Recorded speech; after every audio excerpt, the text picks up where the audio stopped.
Assalamualaikum warahmatullahi wabarakatuh. Perkenalkan, nama saya Silmi Nur Fadilah dengan NIM 24133048. Saya dari jurusan Komunikasi dan Penyiaran Islam Fakultas Dakwah. Video ini dibuat untuk memenuhi tugas pada mata kuliah Komunikasi Massa dengan dosen pengampu Ibu Nur Asia MSI. Saya akan menjelaskan temuan saya tentang peta media di Indonesia. Baik, peta media Indonesia itu sendiri adalah menunjukkan bagaimana media industri berkembang, siapa pemiliknya, dan bagaimana pengaruhnya terhadap masyarakat. Penguasaan 12 grup media besar yang menguasai hampir seluruh kanal media di Indonesia, yaitu MNC Group, Gramedia Group, Jawa Pos, Mahaka Media Group, Elang Mahkota Teknologi, City Group, PC Media Asia, Media Group, MRA Media, Femina Group, Tempo Intimedia, dan Barita 1 Media Holding. Para pemilik media ini juga terafiliasi dengan partai-partai politik seperti Surya Paloh pada Media Group dan Hari Tanawai Subadjo pada MNC Group dengan Partai Nasional dan Demokrat yang kemudian pecah kongsi. Padahal ini menyebabkan aspek konglomerasi. Konglomerasi dapat melemahkan fungsi kontrol media, terutama yang terikat dengan kepentingan kepemilikan. Konglomerasi media juga banyak mengontrol informasi dan produk media. Dengan itu, mereka menghasilkan banyak keuntungan. Mereka sangat efisien dalam memproduksi informasi dan menyebarkannya melalui jaringan media seperti televisi, radio, dan juga yang lainnya. Kemudian, konglomerasi media memetakan substansi ekonomi politik dalam 3 konsep. Yang pertama, komodifikasi, yang kedua, spesialisasi, yang ketiga yaitu strukturasi. Yang pertama ada komodifikasi, adalah pemanfaatan barang dan jasa dilihat dari kegunaannya yang kemudian ditransformasikan ke dalam komoditas yang memiliki nilai jual. Selanjutnya yaitu spesialisasi. Ekonomi politik dapat mengontrol keuntungan dengan melihat spesialisasi sebagai cara untuk memahami hubungan power geometris bagi proses menetapkan ruang yang dilalui dengan arus komunikasi. Yang ketiga yaitu strukturasi. Proses melalui mana struktur dibangun demi agensi manusia, meskipun mereka menyediakan medium dari konsumsi itu.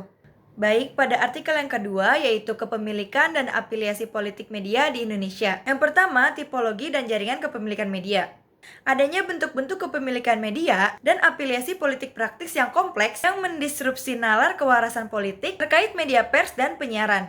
Pada awalnya ini terjadi pada tingkat nasional, lalu menyebar kepada tingkat daerah, dan hal ini dianggap sebagai hal yang sudah normal. Namun, pada hal ini akan terdapat beberapa resiko, seperti iklim persaingan usaha media yang tidak adil, dan kompetisi politik yang juga tidak adil. Tipologi kepemilikan media merujuk kepada beberapa konsep. Yang pertama horizontal, yang kedua vertikal, dan yang ketiga diagonal atau lateral.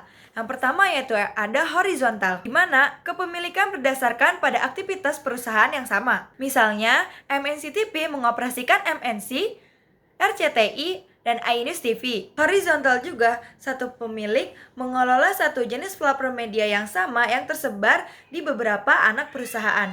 Kedua yaitu vertikal, kepemilikan berdasarkan aktivitas perusahaan yang saling berhubungan antara prosesnya. Misalnya, grup MTech mengoperasikan SCTP, manajemen artis, dan rumah produksi, juga seterusnya.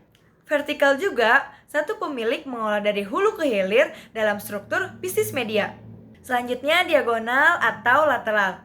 Terjadi jika satu perusahaan melakukan disertifikasi pada bisnis dari luar. Misalnya, merger antara operator telekomunikasi dan perusahaan televisi menghasilkan keuntungan.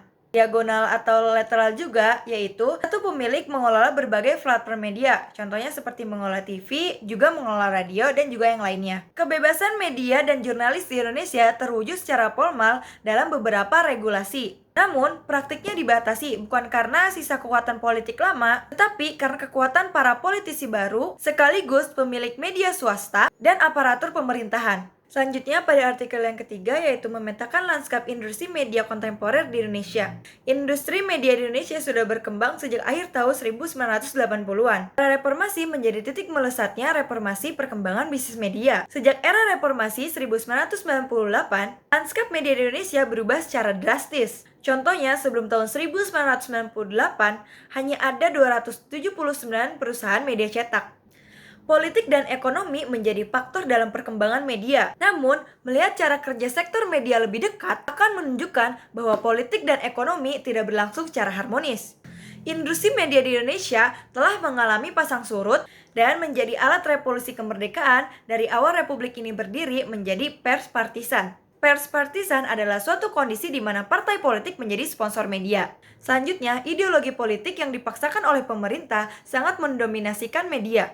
Media pada saat itu sangat medium untuk menyebarluaskan pandangan, juga menyebarkan informasi-informasi. Contohnya, industri pers harus menghadapi serangkaian pemberdalian untuk berita pemerintah. Maka dari itu dapat disimpulkan, peta media Indonesia sangat dikuasai oleh segrup besar, kepentingan politik dan bisnis, serta semakin terdorong logika komersial.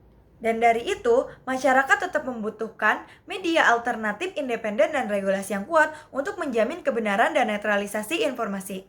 Cukup sekian yang dapat saya sampaikan. Itulah dari sudut pandang saya. Kurang lebihnya mohon maaf. Terima kasih banyak. Wassalamualaikum warahmatullahi wabarakatuh.